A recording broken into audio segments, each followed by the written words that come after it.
Hello students, today we are going to discuss a new chapter, that is human eye and colorful world. So as you know that human eye and their defects are not in our syllabus, we are going to discuss about glass prism.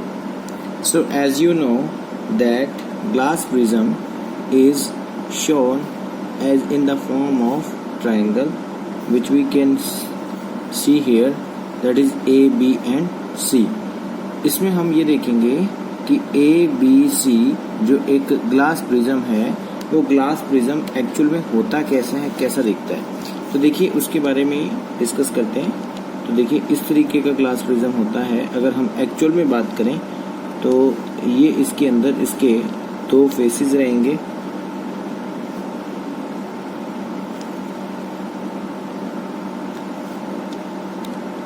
This is F1 face, this is F2 face. ये एक triangle ये side होगी और एक triangle इसके back side में. ये एक रेक्टेंगल, ये दूसरी रेक्टेंगल, और इसके जस्ट नीचे की साइड में क्या मिलेगी हमें, third rectangle. This is a 3D form. तो अब जब इसको रिप्रेजेंट करते हैं तो रिप्रेजेंट करने का ये वे रहता है A, B, C जो मैंने आपको रिप्रेजेंट करके दिखाया है. तो ये F1, F2 दोनों जो इसके फेसेस हैं वो एक दूसरे के पैरेलल नहीं हैं.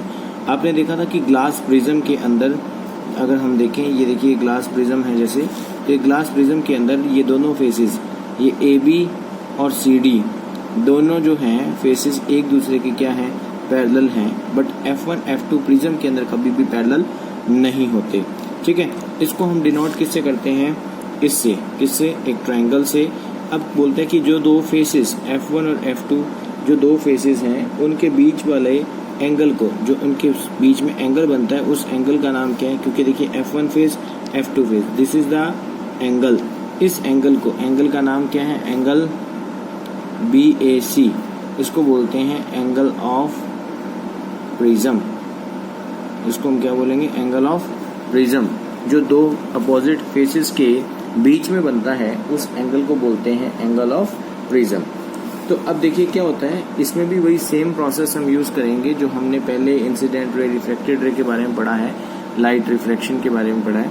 तो इसमें क्या था कि अगर कोई भी रे अगर क्या आ रही है, ऑब्लिक्यूली आ रही है, ठीक है, कोई भी अगर रे ऑब्लिक्यूली आ रही है, इस रे का नाम क्या होता है, इंसिडेंट रे. ऑब्लिक्यूली का मतलब क्या होता है, एट एन एंगल, किसी भी एंगल से आ रही है तो वो क्या करेगी, ये रिफ्लेक्ट कर जाएगी. ये क्या कर जाएगी, रिफ्लेक्ट. रिफ्लेक्ट का मतलब वही अपने पाथ को क्या कर देगी, चेंज कर देगी. जैसे ही चेंज करेगी तो जैसे ही मीडियम फिर से चेंज होगा, फिर से अपने पाथ को क्या करेगी, चेंज करेगी. हम इसका नॉर्मल ड्रॉ करते हैं. देखिए जैसे ये मान लीजिए इसके नॉर्मल है और ये इसका नॉर्मल है, तो ये एंगल कौन सा एंगल होगा, एंगल I, क्योंकि एंगल ऑफ क्या बन गया, इंसिडेंस. अगर हम बात करें एंगल ऑफ रिफ्रैक्शन की तो this is the angle of refraction. और अगर नॉर्मल की, सॉरी ये एक नॉर्मल है, तो ये कौन सी रे है, एमर्जेंट. ये कौन सी रे है, रिफ्रैक्टेड. ये कौन सी है, एमर्जेंट. और ये इनके बीच का क्या है, नॉर्मल. नॉर्मल और एमर्जेंट के साथ बनने वाले एंगल को बोलते हैं एंगल E. इसको क्या बोलेंगे हम, angle E. Angle E is angle of emergence, angle of emergence. और एंगल R यहाँ पे क्या है, एंगल ऑफ रिफ्रैक्शन. और एंगल I मैंने अभी बताया आपको इंसिडेंस रे के साथ बनता है, तो एंगल ऑफ इंसिडेंस. ये एंगल I क्या होगा, एंगल ऑफ इंसिडेंस. मेन बात जो इसमें देखने वाली है कि एंगल I जो है ये एंगल ऑफ इंसिडेंस है, एंगल R है वो एंगल ऑफ रिफ्रैक्शन है, और एंगल E जो है वो एंगल क्या है, एंगल ऑफ एमर्जेंस. इसके अंदर ये जो रे ऑफ लाइट है ये जानी कैसे चाहिए थी, बिल्कुल स्ट्रेट, क्योंकि this is the original path of the incident ray. ये बिल्कुल स्ट्रेट जानी चाहिए थी, लेकिन ये अपने पाथ को क्या कर रही है, डेविएट. तो जो डेविएट हुआ पाथ है और जो ओरिजिनल पाथ है उनके बीच में भी क्या बनता है, एक एंगल बनता है. उनके बीच में भी क्या बनेगा, एक एंगल बनेगा. हम इसको डिनोट कर देते हैं. मान लीजिए इसको हमने नाम दे दिया D. तो एंगल हमने इसका नाम क्या दिया है, ये DEF. इस एंगल को क्या बोलते हैं, एंगल DEF को एंगल DEF, इसको बोलते हैं angle of deviation. Angle of deviation मतलब कोई भी एंगल जो ये किस किस के बीच में, incident, original incident ray and emergent रे के बीच में बनेगा, उस एंगल का नाम क्या देंगे, एंगल ऑफ डेविएशन। इससे ये पता लगा कि इंसिडेंट रे और एमर्जेंट रे के बीच में कितना एंगल बना, क्योंकि इंसिडेंट रे कितनी डेविएट हुई है और कितना डेविएट होने से कौन सा एंगल बना, कितना। नेक्स्ट टॉपिक जो हम डिस्कस करने वाले हैं that is the dispersion of light. तो अभी हमने जैसे ग्लास प्रिज्म देखा था, तो ग्लास प्रिज्म के अंदर से ही अगर एक वाइट लाइट जाती है, जैसे मान लीजिए ऑब्लिक्यूली एक वाइट लाइट आ रही है, ठीक है, तो क्या होगा, वैसे ही जैसे एक सिंपल वाइट लाइट निकल रही है वैसे ही 7 कलर्स में ये वाइट लाइट डिस्पर्स हो जाएगी। ये ABC एक ग्लास प्रिज्म है जिसमें से जैसी वाइट लाइट जाती है वो अपने 7 कलर्स में क्या हो जाती है, डिवाइड। सिमिलरली देखिए ये एक और लाइट, किस दूसरा कलर हो गया, ये तीसरा कलर, इसी तरीके से कितने कलर होंगे, टोटल 7 कलर्स होंगे। कितने कलर्स होंगे, 7 कलर्स। और 7 कलर्स के अकॉर्डिंग बनते हैं VIBGYOR, VIBGYOR, violet, indigo, blue, green, yellow, orange, red.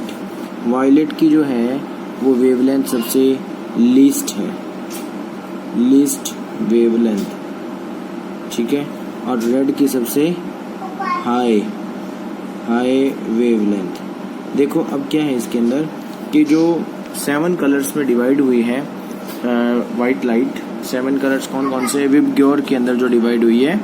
अब विबग्योर में सबसे लीस्ट जो वेवलेंथ है वो वायलेट की है और सबसे हाईएस्ट जो वेवलेंथ है वो रेड की है, ठीक है। हाईएस्ट वेवलेंथ किसकी है, रेड की।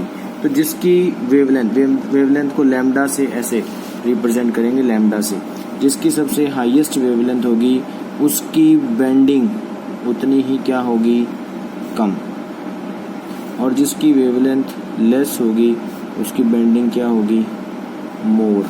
तो नेचुरल सी बात है बेंडिंग मोर किसकी होगी, वायलेट कलर की, बिकॉज इसकी वेवलेंथ क्या है, लीस्ट है। और बेंडिंग सबसे ज़्यादा किसकी होगी, वायलेट की, और सबसे बेंडिंग कम किसकी होगी, रेड कलर की।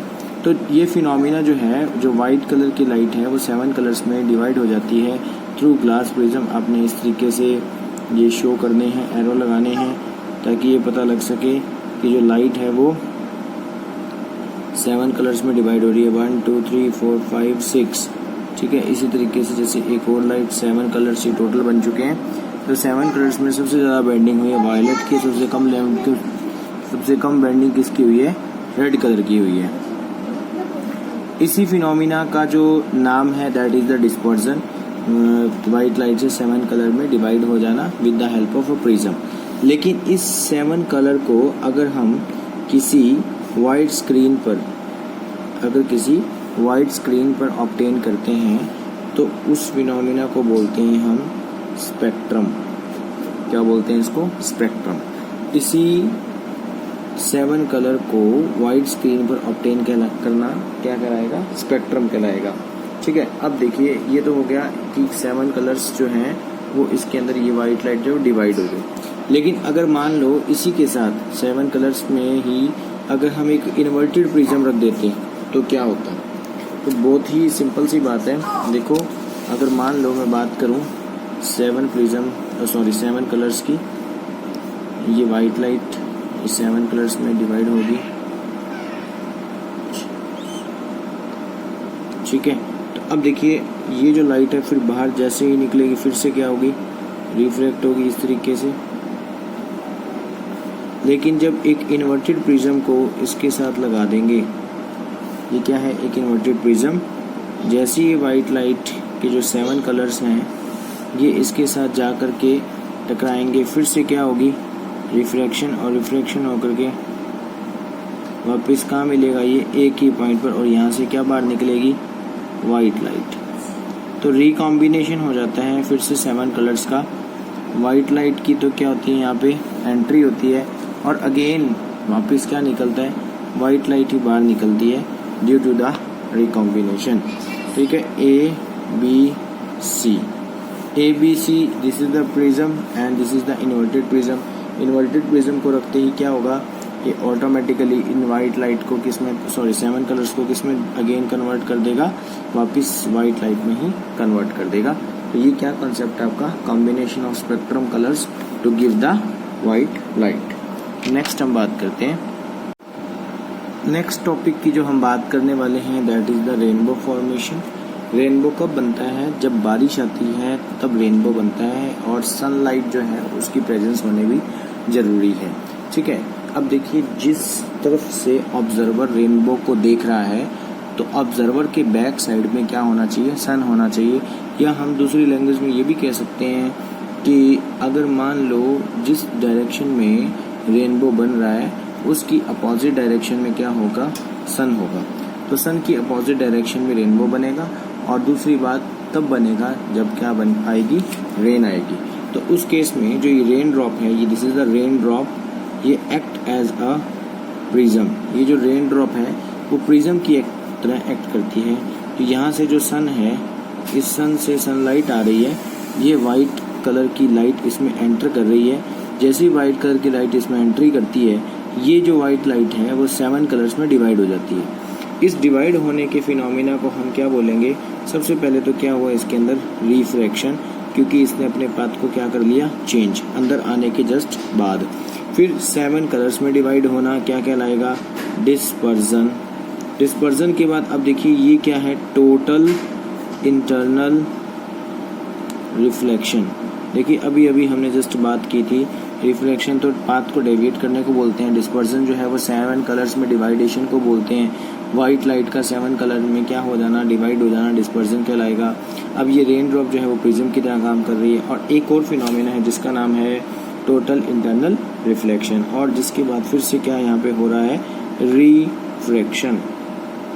और कितने कलर्स बाहर आ रहे हैं, 7 के 7 जो कलर्स हैं वो जो हैं वाइट लाइट से जो निकले हैं, that is coming out through the rain drop and will behave like a rainbow.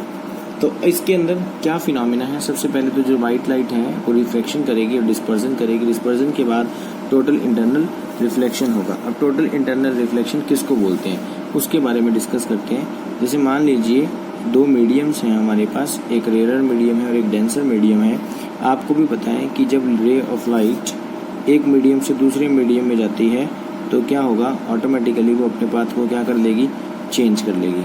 देखिए मान लीजिए एक नॉर्मल है और एक रे ऑफ लाइट यहाँ से आई और इधर की तरफ रिफ्लेक्ट हो गई। ये कौन सा मीडियम हुआ, ये क्या रही है, मतलब away from the normal. That means we are talking about the denser to rare medium, जिसमें जो लाइट है वो अवे फ्रॉम द नॉर्मल चली जाती है। ठीक है, अब देखिए इसके अंदर फिर से ये क्या है, एक रे ऑफ लाइट आती है तो ये क्या होगी, फिर अपने पाथ को क्या करेगी, चेंज। फिर एक रे ऑफ लाइट आती है तो वो क्या होगी, 90 डिग्री पे इसके साथ जाएगी। इस एंगल को क्या बोलते हैं हम, क्रिटिकल एंगल।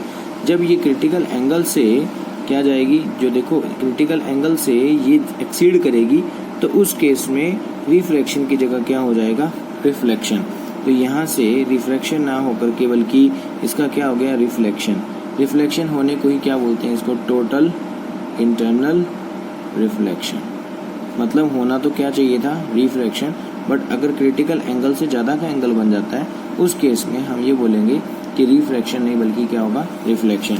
यहाँ इस केस में भी यही हो रहा है कि क्रिटिकल एंगल से ज़्यादा एंगल बनने की वजह से यहाँ क्या हो रहा है, रिफ्लेक्शन हो रहा है। और टोटल इंटरनल रिफ्लेक्शन होने के बाद ये जो रेन ड्रॉप के अंदर से 7 कलर्स निकलने वाले हैं वो रिफ्रैक्शन से क्या आ जाएंगे, बाहर आ जाएंगे और इससे क्या बन जाएगा, आपका रेनबो बन जाएगा।